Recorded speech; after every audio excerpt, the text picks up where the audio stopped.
obuterevu mbaniriza koyo naje musizira okubeera nga te mugoberera ku Fahad Pro UG as usual kwe muri bebazo okubeera nga te mutambulira wamu nange abali Saudi Arabia, Qatar, Dubai mu nsi z'Obuwarabu mwe namukola kyamaanyi nnyo abaana abali awo ate wetuddako mu Africa, Uganda, South Africa n'ensi endala nnyingi nnyo mwebale kubeera nga te mugoberera kugatta n'ensinga America, Canada, Europe n'ensi endala nnyingi nnyo saidi eyo mwebale nnyo mwebale ddala kubeera nga te mugoberera bampita Fahad Pro nga bwe kutegeezeza era nga just in case gwenga gomuloni gwo gusoso kubeera nga otuuka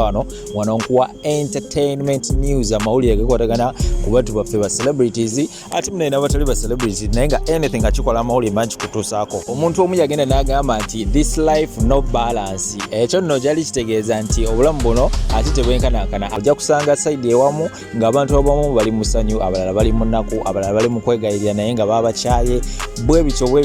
era nga gwe munnange gwali eyo essaawa eno njagala okutegeeza nti amasanyu agali wa mukyala Kuluthum Muzaata oba yali mukyala w'omugenzi Muzaata munaaye ate masanyu meerere kubanga n'okulwaliro maama Sisinkanye Omulenzi bawazizaamu nno era ebigambo bingi nnyo ebyogeddwawo era maama ekyewuunyisa tunyumiriza engeri Kuluthum gye yamugambamu engeri gye basinkanamu era steps zonna ze baateekinga byonna Kuluthum yasobola okubeera nga ate abigamba maama we era maama we asobodde okubeera nga ate abitunyumiriza byonna abamu kati kummwe mwebuuza ebibuuzo kijja kitya okubeera nga ate ono yali mukyala woli ate nga saawa eno bateekateeka ate mukolo gwa kwanjulwa munange nno obusiraamu butegeeza nti singa omukyala afiibwako bbaawe ne wayitawo ennakwana abeera alina eddembe okubeera nga ate yeefunirayo omubeezi abeere nga amukwasaganyiza obulamu era munange Kuluthum naye kye yakoze kyekyo kwe kubeera nga ate yeefunirayo omwana munne Yusufu era nga munaye omwana ono omulenzi awangaliri mu ggwanga erya South Africa nasobola okubeera nga ate nkuterawo akatambi awo ng'amwaniriza ku airport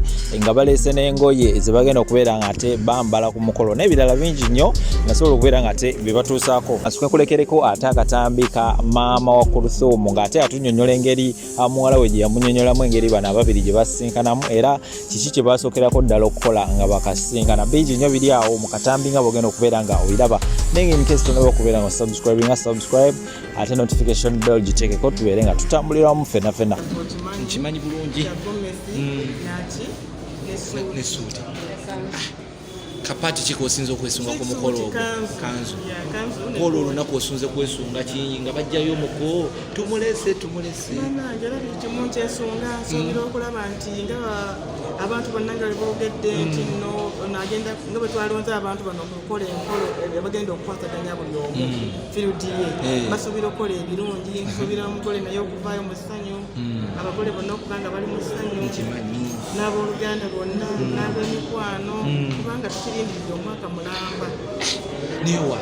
Kuluthum okujja okugamba nti afunye omuntu we akulaamu yagamba nti yakutandika atya mu bitooke mwaliwa Kuluthum yali opening ne maama Rwanda yatingamba nagamba nafuna omuntu gweyongeza omuzindalo omanyi ne bana abaana kati ngagamba atya nti maama nafunye omu South Africa yafuna omwami omugamba afaanana atya nti bwati ne bwati omugamba nti omusiimye kati nno ekiddirira kiki kugenda mu musaayi ogwaki bakebere balabe oba balamu bulungi nkwagadde balamu bulungi nebikomawo nga birikiriya